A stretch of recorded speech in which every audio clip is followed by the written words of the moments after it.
देखिए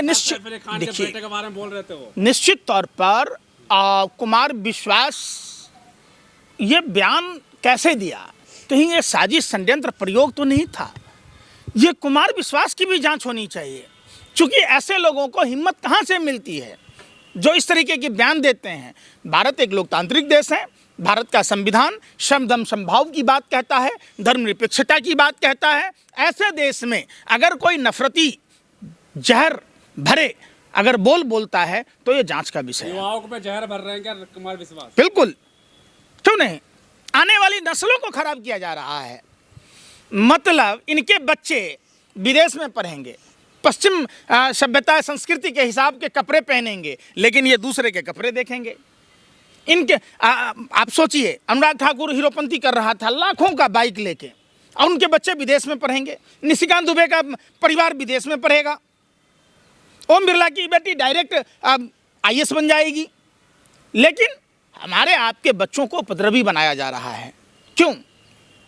धर्म कहता क्या है? धर्म को समझने की जरूरत है, धर्म को अपने अंदर आत्मसात करने की जरूरत है।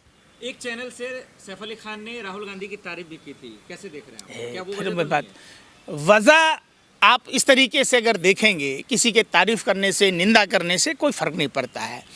देश में सबसे बड़ी बात क्या है कि सुरक्षा। तो जहाँ जहाँ भाजपा की सरकार है वहाँ सुरक्षा नाम की चीज़ नहीं है, चाहे वो बिहार हो, कहीं भी आप देख लीजिए, उत्तर प्रदेश में देख लीजिए, ऐसा कोई घंटा नहीं है 3 महिलाओं के साथ छेड़छाड़ नहीं होता। लेकिन डिप्टी CM कह रहे हैं कि इतनी बड़ा मामला नहीं है, सुरक्षा पुलिस कार्रवाई कर तो रही है। ये घटना अगर आपके घर में हुई होती तो ये घटना छोटी लगती या बड़ी लगती, बता दीजिए। अगर आपके घर में अगर आपको चाकुओं से गोद दिया गया होता, जिस तरीके से सैफ अली खान को गोद दिया गया, आप मालूम है जिस तरीके से वो चाकू रीढ़ के पास घुसी हुई थी, वो विकलांग हो सकते थे, पैरालिसिस मार सकता था उनको, वो अपंग हो सकते थे, वो मौत के मुंह में जा सकते थे। आप इस घटना को छोटी घटना कह रहे हैं, शर्म नहीं आ रही है? अरे तो आप तो रोटी खाते हो कि आप भी गोबर खाते हो उनके जैसे, कि गोबर को चौनप्राश समझ के खाते? आपको समझने बुझने की शक्ति नहीं है। अगर ये घटना छोटी होती तो लीलावती अस्पताल में उनका उपचार क्यों होता? घर पे ही हल्दी लगा देते, गर्म पानी से सेक लेते। गिरफ्तारी हो गई है। देखिए, सुन नहीं रहे ना आप लोगों का यही काम है, यही जो आप कर रहे हैं ना, थिरक रही हैं पापा की परी बनकर। ऐसा ही थिरक रही थी आप, रुपया में चिप लगा है, सैटेलाइट पकड़ लेगा। हे पापा की परी, आप कैसे थिरक रही थी?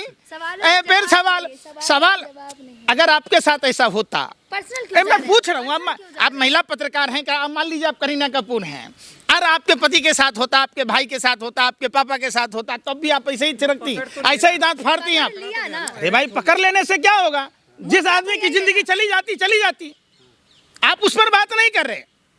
आप वही मोदी जी मिले थे, आशीर्वाद था उनका उनके साथ। किसके साथ? सैफ अली खान के साथ। वाह, जब मोदी जी का आशीर्वाद था तो उनके घर पर इस तरह की घटना क्यों हुई? उनको जब मोहन भागवत की तरह Z+ सुरक्षा दे दिया जाता। अरे यार, कुछ भी बोलते रहते हो यार। उनके बेटे पे हमला कहा जा रहा है कि बेटे पे हमला करना जा रहा है, उनके देखिए, बेटे के खिलाफ लगातार नफरत हो जा रही है। कोई तो है जो फिल्म जगत के अभिनेता अभिनेत्रियों को, उनसे जुड़े हुए लोगों से रुपया उगाही करना चाहता है। ये बहुत बड़ा विषय है। 1 करोड़ रुपए की मांग बता रहा है। मैं वही कह रहा हूँ, कोई तो है। ऐसी कौन सी शक्तियाँ हैं? क्या वो सत्ता संरक्षित गिरोह है जो वहाँ के फिल्म जगत से जुड़े हुए लोगों को डरा धमका रही है ताकि लोग उन्हें वसूली के तौर पर पैसा देते रहें? तो यह निश्चित तौर पर महाराष्ट्र सरकार और केंद्र सरकार के लिए शर्मनाक बातें हैं। देखिए, आप पत्रकार हैं और आपसे क्या कहना, चिराग तले अंधेरा है। जिस दिल्ली में आप लोग रहते हैं, जिस दिल्ली में प्रधानमंत्री गृह मंत्री रहते हैं, वो दिल्ली क्राइम कैपिटल बन चुका है। तो बाकी राज्यों का क्या कहेंगे? कौन सा राज्य अछूता है ये बता दीजिए। उत्तर प्रदेश ले लीजिए, महाराष्ट्र ले लीजिए, हरियाणा ले लीजिए, कहीं भी आप जब देखेंगे तो क्राइम का स्तर इतना बढ़ चुका है। और इन लोगों को हिम्मत कहाँ से आती है? सबसे बड़ा सवाल है। जो लॉरेंस बिश्नोई जो साबरमती जेल में बंद है, उसको प्रेस कॉन्फ्रेंस करने की इजाज़त कौन देता है? कैसे वहाँ मुहैया कराया जाता है सारी सुविधाएं। तो ये सब चीज़ें आप देखेंगे। अभी अभी कुछ दिन पहले बाबा सिद्दीकी की हत्या हुई, किस तरीके से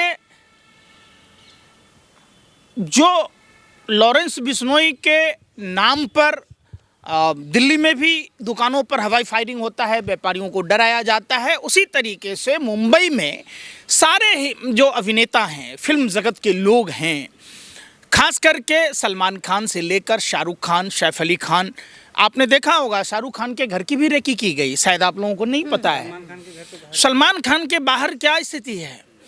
तो ये सब उगाही के चक्कर में, और इसमें निश्चित तौर पर प्रशासन का फेल्योर है। महाराष्ट्र की खुफिया विभाग, केंद्र सरकार की खुफिया विभाग, वहाँ का स्थानीय प्रशासन, ये सब इस शक के दायरे में आता है कि कहीं ना कहीं इनके कमजोरी, निकम्मेपन के कारण इस तरह की घटना को अंजाम पंकज जी, क्या लगता है कंगना रनावत की मूवी का लगातार विरोध किया जा रहा है, पंजाब में बैन हो गई है। सीएम फडणवीस कह रहे हैं कि मुंबई सुरक्षित है, घबराने की जरूरत नहीं। देखिए, कहने को नेता सब यही बात बोलता है, हादसाएं होती हैं, रहती हैं, नेताओं को कोई फर्क नहीं पड़ता है। नेता को तो क्या है, 2 मिनट बयान देना है और आप मीडिया के लोगों को अपने टीआरपी के लिए, अपने व्यूअरशिप के लिए 2 मिनट उसको सनसनीखेज बना के प्रसारण कर लेना है। रात गई, बात गई, घटनाएं हो गई, फिर एक दिन बाद आप भूल गए बाबा सिद्दीकी की वो घटना, सलमान खान के घर के बाहर जो फायरिंग हुई, शाहरुख खान के घर के बाहर रेकी की जा रही है। सवाल है कि लॉ एंड ऑर्डर इतना चुस्त और दुरुस्त होना चाहिए ताकि प्रशासन को पता चले, तो वो तो हो नहीं रहा ना। आप देखिए ना, कहाँ से आता है, सारे उपद्रवी, सारे गुंडा मवाली, सारे बलात्कारी भारतीय जनता पार्टी में ही क्यों मिलते हैं। तमिलनाडु का भारतीय जनता पार्टी का जो नेता है वो बलात्कार की घटना को अंजाम देता है। हरियाणा का जो प्रदेश अध्यक्ष, पापा का लाडला बिगड़ गया, होटल में बुला के कहता है, चोरी तो था, वो चोरी करने के लिए तो घुसा था। अरे फिर वही बात, लॉरेंस बिश्नोई से जोड़, आप लोग हर चीज को छोटा बताते हैं। तो मोटा क्या है कि मोदी जी के भतीजी का पर्स चोरी हुआ, यही मोटा है कि उसको 1.5 घंटे में रिकवरी हो जाए। अरे दिल्ली के बसों में 10,000 पैकेट मार प्रतिदिन सफर करते हैं। आप पूछिए पूरे देश के लोगों से और दिल्ली के लोगों से जो दिल्ली के बसों में सफर करते हैं, उनके पॉकेट मार लिए जाते हैं, उनकी मोबाइलें चोरी होती है, हर चौक चौराहों पर ड्रग बेचने वाले खड़े होते हैं। आपको नहीं दिखता है, आपको नहीं दिखता है कि दिल्ली की लड़की को किस तरीके से पानी के लिए शमशान घाट में जो मंदिर था उसमें जला दिया गया। आपने नहीं जाना कि 16 किलोमीटर भारतीय जनता पार्टी का कार्यकर्ता 31 दिसंबर के दिन नया साल के जश्न में 16 किलोमीटर लड़की को घसीटता रहा। आपके लिए छोटी घटना हो सकती है, हमारे लिए तो ये बहुत बड़ी बात है। कि कुमार विश्वास के लगातार जहरीले बोल का असर दिख रहा है।